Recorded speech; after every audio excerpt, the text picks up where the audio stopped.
a little unusual to have a talk at 7:15 in the morning, but today is a special day for me and for us. It's a date on the calendar which I will certainly never forget as long as I live. The day when Rudi made his transition from this world to the next.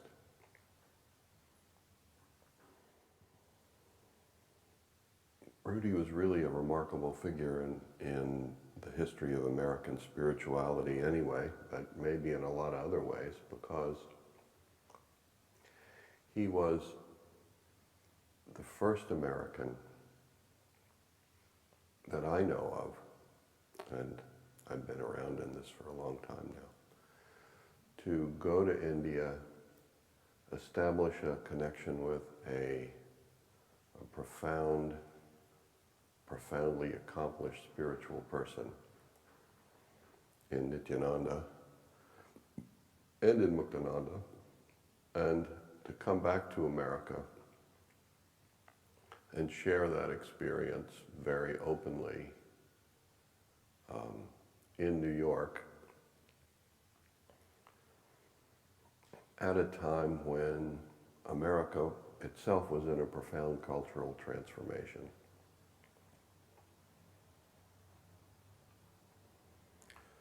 Rudi, when he met Nityananda in India, wasn't exactly planning to come back to the United States, but Nityananda's instruction to him was to go back.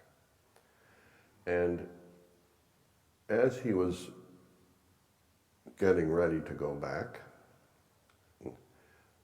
he received an offer from a person who was at that time a great devotee of Nityananda's and the biggest collector of ancient art in India. He received an offer that this guy would support him, would send him objects, and Rudi could sell them in the United States and support himself. So he did it.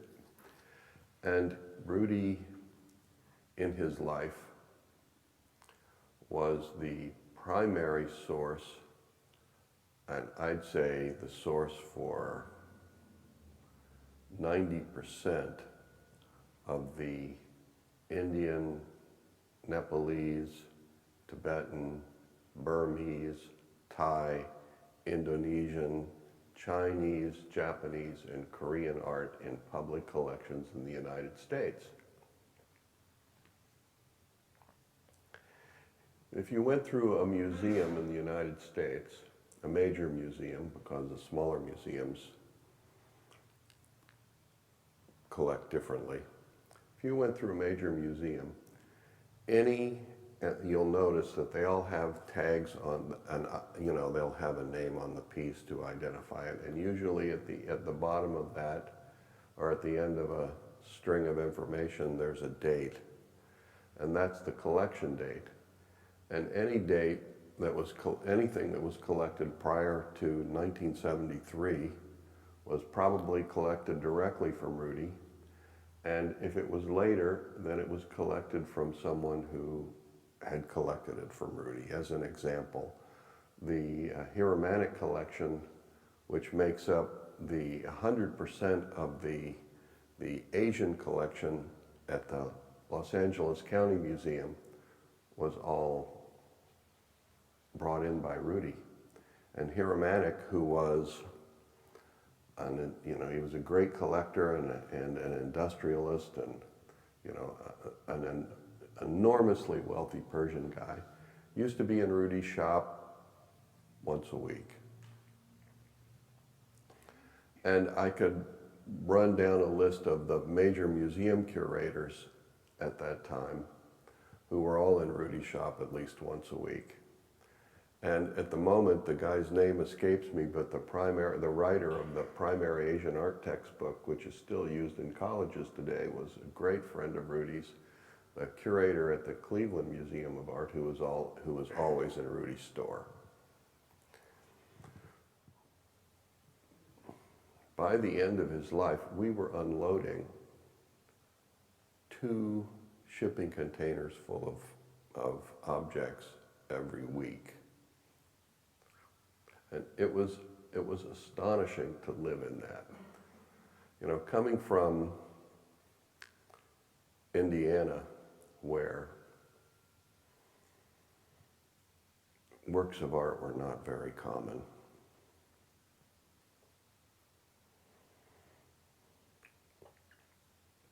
I think the most interesting work of art I had seen before I went to New York to meet Rudi was something Annie Bingham did.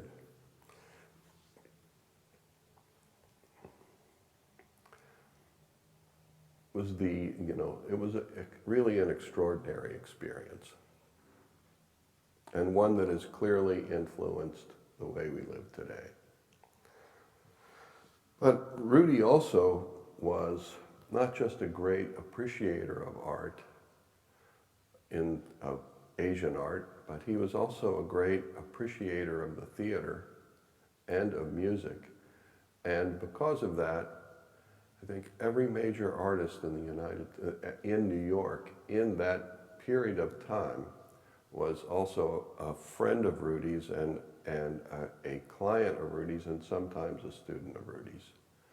For instance, in the painting category, you know, Rudi's house was the studio of Willem de Kooning, who is a very famous contemporary artist. Well, New York art in the New York School is what it's called. De Kooning was a great friend of Rudi's, as was Jasper Johns a great friend of Rudi's. And Andy Warhol was circulating through Rudi's store every now and again. And Robert Rauschenberg was a friend and client of Rudi's. He's a guy who's still alive, and you know, I'm not sure if he's still creating, but he is an enormously widely collected contemporary artist who's not exactly a painter.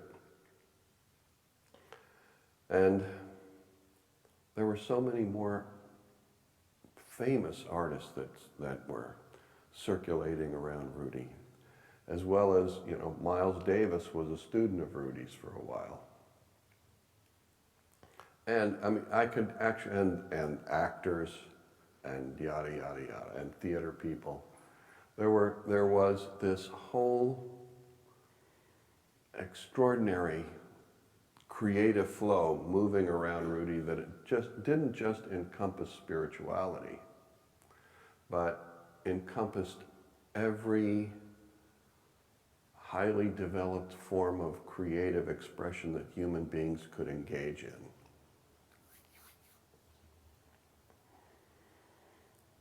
He was really amazing. And maybe the most amazing part of it was, well, and he was extraordinarily well known in New York. I remember meeting Allen Ginsberg, who was, one of the most important and widely known beat poets. You know, we were walking down the street one morning about 6 o'clock in the morning, as we used to do in the summers, and I hear, you know, somebody behind us shouting, "Rudi, Rudi, Rudi," and I turn around and here's Allen Ginsberg. He wasn't an athletic guy. He's kind of bouncing down the sidewalk, and took hold of us and talked Rudi's ear off for a half an hour until Rudi just turned around and left. One morning I was sitting on the stoop with Rudi kind of early when Abby Hoffman came by, just specifically to see Rudi. You guys probably don't remember. A lot of you don't remember Abby Hoffman, but he was a very influential cultural and political figure in the late 60s and early 70s, who founded an organization called the Yippie Party, for one thing.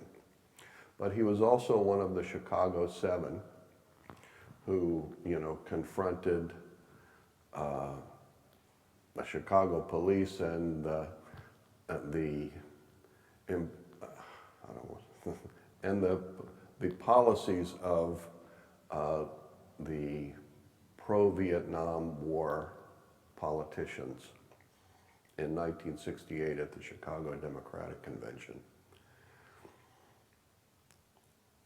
Abbie Hoffman was a friend and admirer of Rudy's, as was his cohort Jerry Rubin, whom I met with Rudi.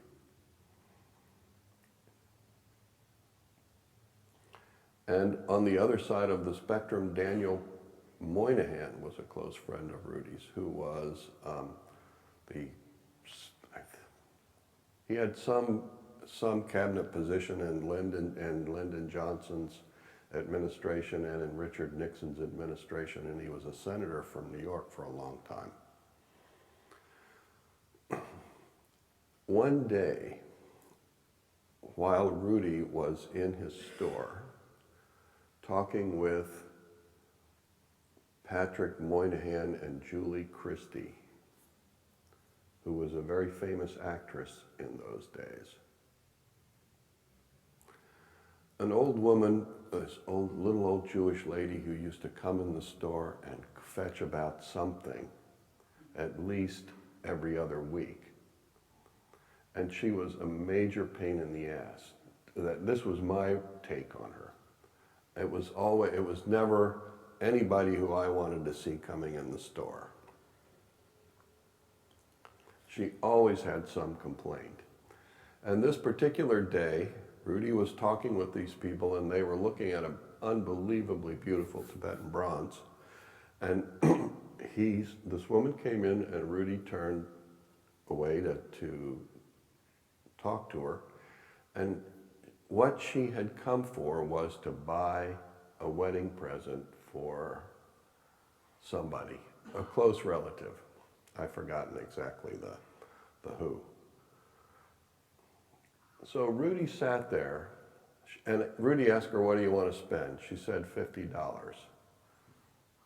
Rudi sat there with her on the floor, reaching into cabinets that he had, pulling out things to show her, until she finally saw something that she liked.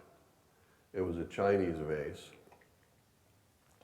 And I saw him scratch a zero off the price tag and turn and show it to her. "Here, this is $50. And she took it.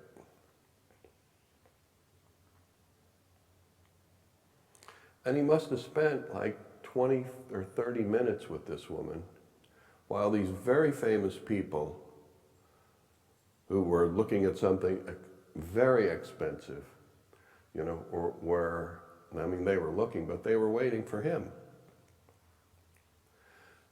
Rudi's simplicity and his humility was something that always impressed me.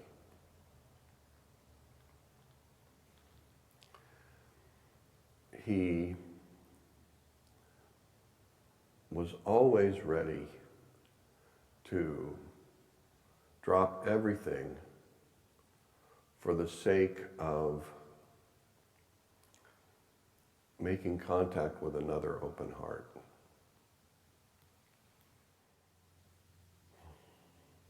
And that was certainly true of me.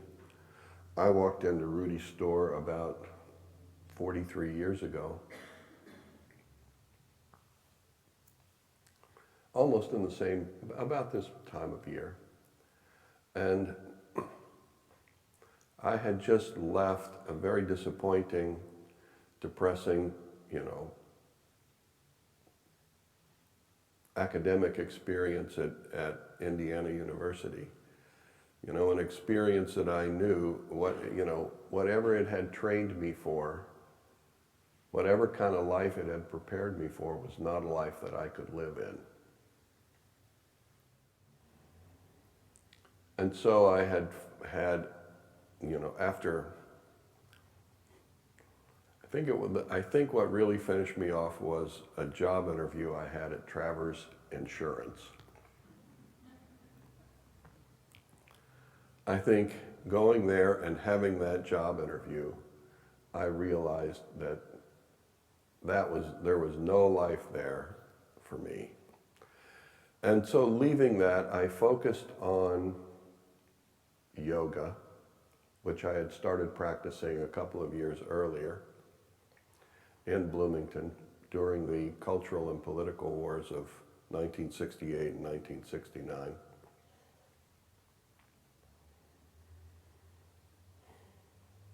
They weren't really wars because mostly we were getting beaten up. And I walked into Rudi's store. There is a backstory, but I won't, because you guys have to get to work. I won't tell it to you. But I walked into Rudi's store, and I had never seen him before, and he had never seen me. And I looked at him, and my heart just broke.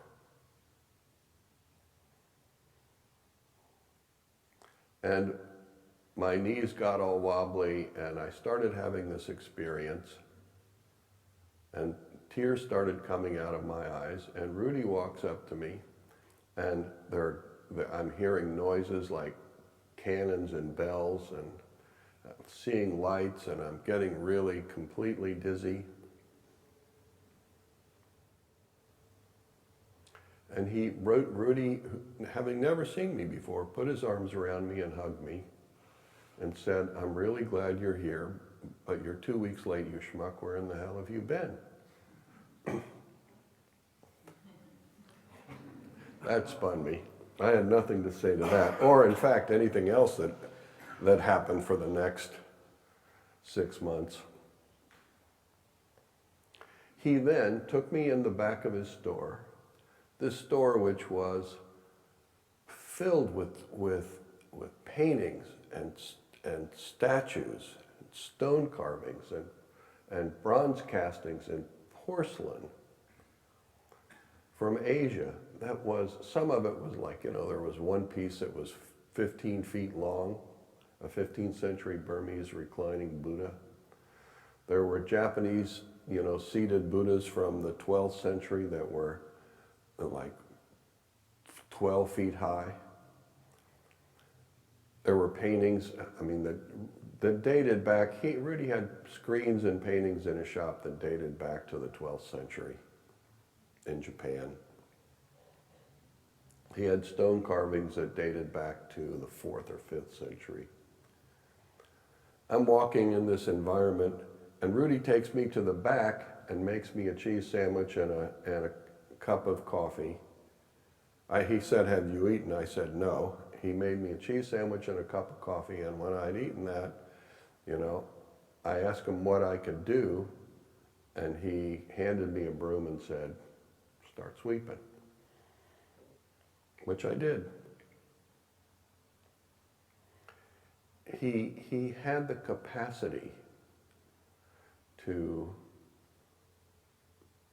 connect, and he had a capacity to love people that was complete, and to appreciate every kind of person that was totally transcendental.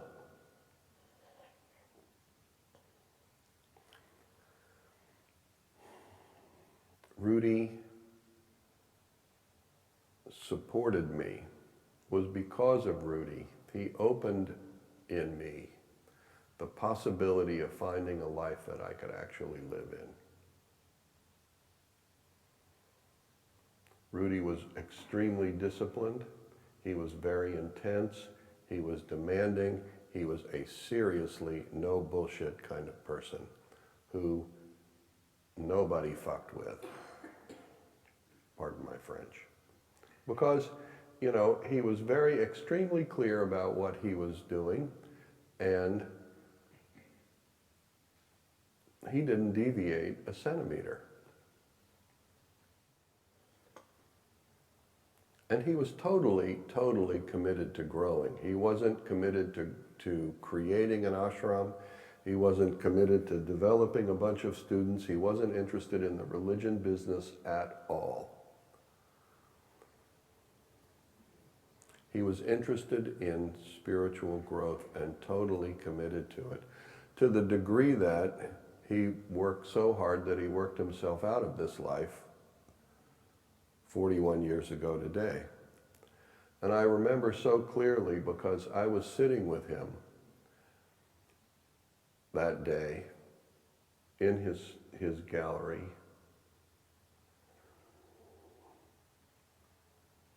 waiting. I mean, I was sitting there after really, really the most intense week I had ever spent with him, waiting for him to leave to go open a new ashram in upstate New York.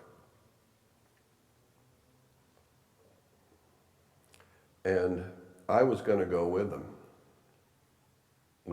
Because we had developed the style of moving around the Midwest where we flew a small plane everywhere.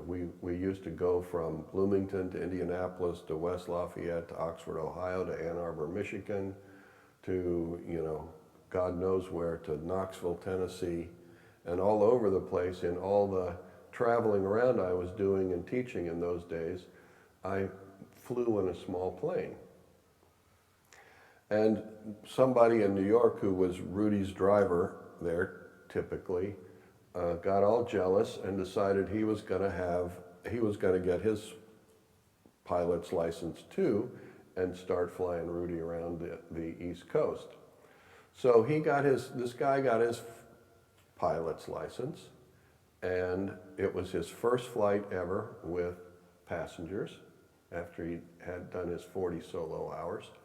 And he was going to fly Rudi to Albany, and I was going to go with him, having a great deal of experience in a single-engine aircraft myself. So I'm sitting with Rudi, and he looks over at me and he says, "You look terrible." And I said, "Been a really intense week, Rudi." And he agreed and did something really extraordinary that had never happened before. He reached in his pocket and pulled out his keys and took the key to his apartment and said, "Here, you can go and rest on my bed until I get back." Because I used to sleep on the floor downstairs in the meditation room. I had an air mattress and a blanket and everything.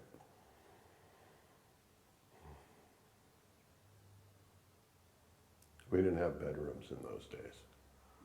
We had a box and a closet and a space in the closet and an air mattress.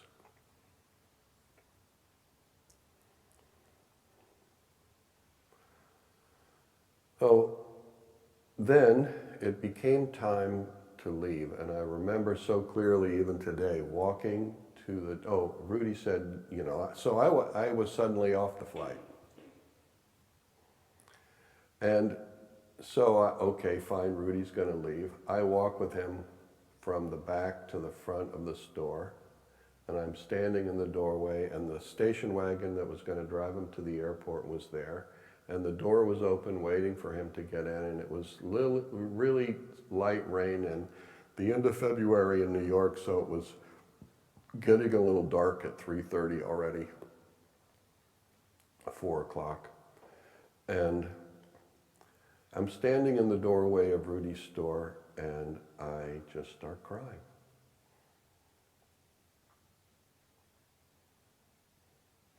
And Rudi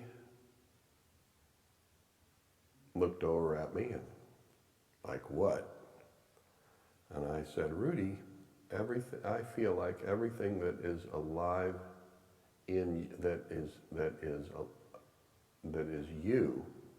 that is alive in me is being pulled out." And Rudi said to me, "Michael, you're no longer my child, you're my brother." And he turned and got in the station wagon and went to the airport, Teterboro in New Jersey, and took off and ended up, the guy was a yo-yo who didn't know what he was doing at all, and he crashed the plane and Rudi died. Everybody else was fine. Rudi had told me for 6 months before, once a month for 6 months before, that he was going to pass away. He was leaving. And I refused to believe him because I thought he was trying to just mess with my brain and see if he could get me, hysterical. And I refused to bite on that until I'm laying on his bed. At the exact moment that that plane crashed, I sat up and snapped my fingers and said, "Son of a bitch." And I knew exactly what had happened. And I also understood why he had been so intense with me all week, because he knew I would have figured out what was going on and disturbed it. Because I really wasn't ready to let go of Rudi.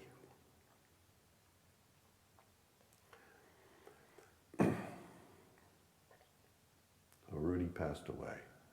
Everybody else on the plane was fine. People have, everybody in the ashram in those days had a different experience of Rudi. Everyone understood him differently. And some people were around there who, there were always people around who were kind of taking from Rudi on the one hand and ready to dish him on the other.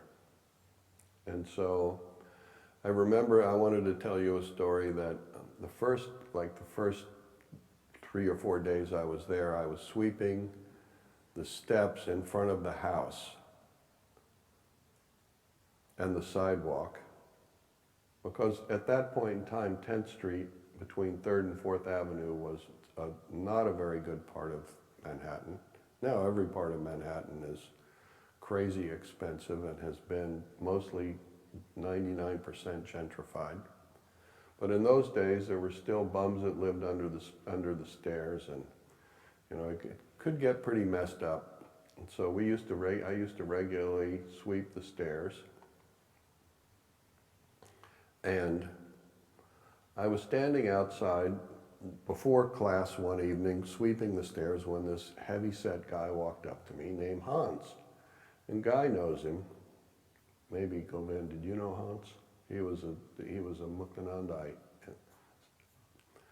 But Hans walks up to me and he introduces himself, and I introduce myself, and he says to me, "How can you study with Rudi?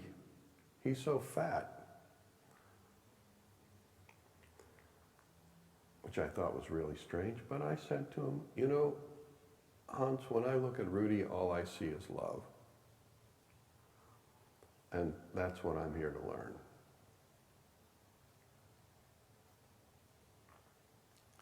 Each person has a different take on, everybody, but most certainly powerful people.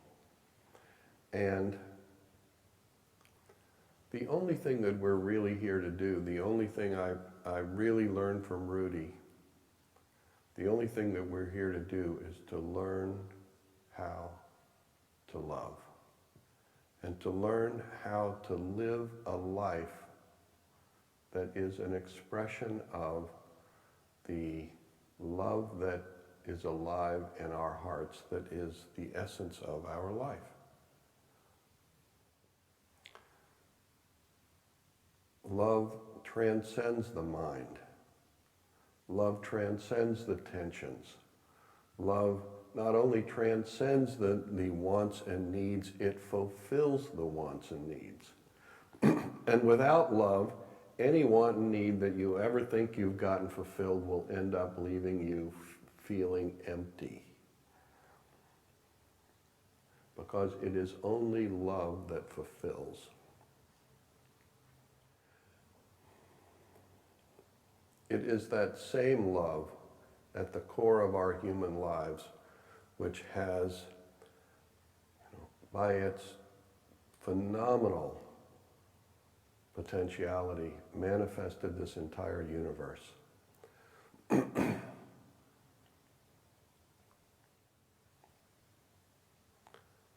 Understanding that is a profound transformation in our own individual consciousness, and the awakening of an unimaginable possibility in our lives.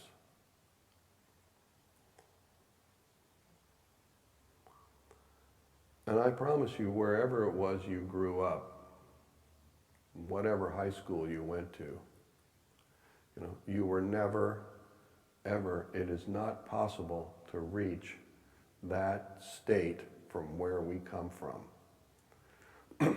There is no way for me to get to here from Connersville, Indiana. It is not possible. And it is only by the presence of someone in our lives who has developed themselves and is willing to, in the face of all of our accumulated, the tensions that we brought in with us and the tensions we've accumulated in the meantime, continue to love and nourish and support us as we cut through our own tensions and reach to that dimension of love within us. It's only because there are a few people in this world who can do that anybody has a chance to really find something fine and pure and deep and totally, totally amazing.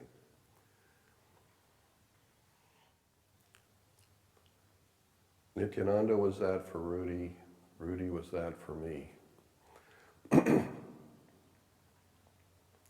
it is only because of the blessings of our lineage and our teachers that we have the possibility to sustain our practice and develop ourselves to an extraordinary degree.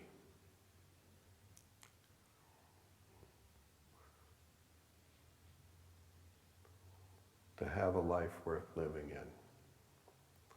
So it's because of that amazing grace that was Rudi, who was present in our lives and who accepted completely and loved us, that we have the amazingly beautiful life that we have. And today, on the day that he transitioned out of this world, we honor and respect him especially. So, nice of you all to be here with me this morning. Thank you for coming.